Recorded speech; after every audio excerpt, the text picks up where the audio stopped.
June 24ರಂದು ಆಹಾರ ನಿಗಮದಲ್ಲಿ ನಡೆದ ಸಭೆಯ ಅಧ್ಯಕ್ಷತೆ ವಹಿಸಿದ್ದ ಸಚಿವರಾದ ಕೆ.ಎಚ್. ಮುನಿಯಪ್ಪ ಅವರು ಇಲಾಖೆಯ ಪ್ರಗತಿಯನ್ನು ಪರಿಶೀಲಿಸಿ ಇಲಾಖೆಯಲ್ಲಿನ ಲೋಪದೋಷಗಳನ್ನು ಸರಿಪಡಿಸಲು ಅಧಿಕಾರಿಗಳಿಗೆ ಸೂಚನೆ ನೀಡಿದ್ದಾರೆ. ಇದೀಗ ಆಹಾರ ಇಲಾಖೆಯ ಅಧಿಕಾರಿಗಳು ಅಲರ್ಟ್ ಆಗಿದ್ದು, ರೇಷನ್ ಕಾರ್ಡ್ ಅರ್ಜಿದಾರರ ಮನೆಗೆ ತೆರಳಿ ದಾಖಲೆಗಳನ್ನು ಪರಿಶೀಲಿಸಲು ಮುಂದಾಗಿದ್ದಾರೆ. ಅದರ ಬಗ್ಗೆ ಸಂಪೂರ್ಣ ಮಾಹಿತಿಯನ್ನು ಈ ವಿಡಿಯೋದಲ್ಲಿ ನಾನು ನಿಮಗೆ ತಿಳಿಸ್ಕೊಡ್ತೀನಿ.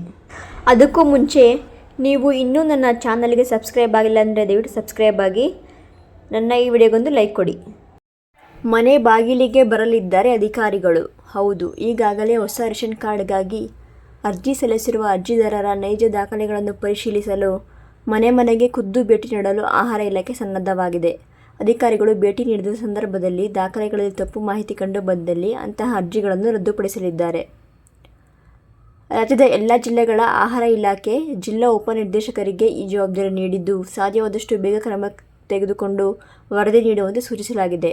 ವರದಿಯನ್ನು ಆಧರಿಸಿ ಅರ್ಹರು ಎಂದು ಖಚಿತವಾದ ಅರ್ಜಿದಾರರಿಗೆ ಮಾತ್ರ ಹಂತ ಹಂತವಾಗಿ ಅರ್ಜಿ ವಿಲೇವಾರಿ ಮಾಡಿ ಹೊಸ ರೇಷನ್ ಕಾರ್ಡ್ ವಿತರಿಸಲಾಗಿದೆ. ಸಲ್ಲಿಕೆಯಾದ ಅರ್ಜಿಗಳ ವಿವರ. ರಾಜ್ಯಾದ್ಯಂತ 2017ರಿಂದ 2021ರವರೆಗೆ ಹೊಸ BPL ರೇಷನ್ ಕಾರ್ಡ್ ಕೋರಿಕೆ ಸೇರಿದಂತೆ ಹೊಸ ಸದಸ್ಯರ ಸೇರ್ಪಡೆ, ತಿದ್ದುಪಡಿ ಸಂಬಂಧಪಟ್ಟಂತೆ ಸಲ್ಲಿಕೆಯಾದ ಅರ್ಜಿಗಳು, ತಿರಸ್ಕೃತಗೊಂಡ ಅರ್ಜಿಗಳು, ವಿಲೇವಾರಿಯಾದ ಅರ್ಜಿಗಳು ಹಾಗೂ ಬಾಕಿ ಉಳಿದಿರುವ ಅರ್ಜಿಗಳ ವಿವರ ಈ ಕೆಳಗಿನಂತಿದೆ. ಸಲ್ಲಿಕೆಯಾದ ಅರ್ಜಿಗಳು 39,04,798, ತಿರಸ್ಕೃತಗೊಂಡ ಅರ್ಜಿಗಳು 9,60,641, ವಿಲೇವಾರಿಯಾದ ಅರ್ಜಿಗಳು 36,08,812, ಬಾಕಿ ಉಳಿದ ಅರ್ಜಿಗಳು 2,95,986.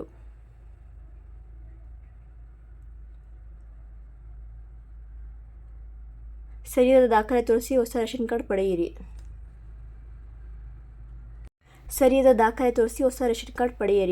ಕಳೆದ ವರ್ಷ ಮೇ ತಿಂಗಳಲ್ಲಿ ರಾಜ್ಯ ವಿಧಾನಸಭಾ ಚುನಾವಣೆಯಿಂದಾಗಿ ಚುನಾವಣಾ ನೀತಿ ಸಂಹಿತೆ ಜಾರಿಯಾಗಿತ್ತು. ಹೀಗಾಗಿ ಹೊಸ ರೇಷನ್ ಕಾರ್ಡ್ ಮಂಜೂರಾತಿ, ಸೇರ್ಪಡೆ ಹಾಗೂ ತಿದ್ದುಪಡಿಯನ್ನು ತಾತ್ಕಾಲಿಕವಾಗಿ ಸ್ಥಗಿತಗೊಳಿಸಲಾಗಿತ್ತು.